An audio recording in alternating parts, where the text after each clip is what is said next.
YS Jagan Tirupati పర్యటన రద్దుపై పెద్దిరెడ్డి రామచంద్రారెడ్డి కీలక వ్యాఖ్యలు చేశారు. జగన్ పర్యటన అనగానే హడావిడిగా ముగ్గురు మంత్రులు పొంగనూరులో పర్యటించారు. ఈ క్రమంలో పోలీసులు కూడా ముగ్గురు దోషులను అరెస్టు చూపించారని, వారిని కఠినంగా శిక్షించాలని కోరుతున్నామన్నారు. ఇదే శ్రద్ధ కర్నూలు ఘటన జరిగినప్పుడు చూపించి ఉంటే ఆ అమ్మాయి ఆచూకీ లభించేదని, జగన్ పర్యటిస్తే ఇక రాష్ట్రంలో చర్చ మొదలవుతుందని, పొంగనూరు ఘటనపై ప్రభుత్వం వేగంగా స్పందించిందని ఆయన పేర్కొన్నారు. రాష్ట్రంలో కూటమి ప్రభుత్వం అధికారంలోకి వచ్చినప్పటి నుండి అత్యాచారాలు, హత్యలు జరుగుతున్నాయన్నారు. రెడ్ బుక్ రాజ్యాంగం అంటూ ప్రభుత్వమే దాడులకు ప్రేరేపిస్తోందని మండిపడ్డారు.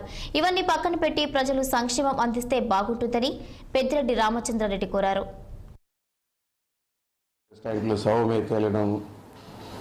ఈ నేపథ్యంలో ప్రభుత్వం స్పందించకుండా, దోషులను పట్టుకోకుండా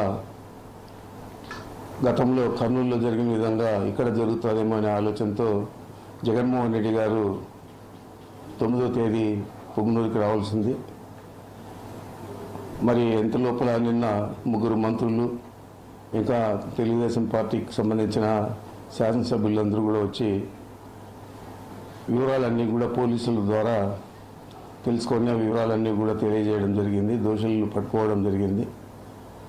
మరి జగన్మోహన్ రెడ్డి గారి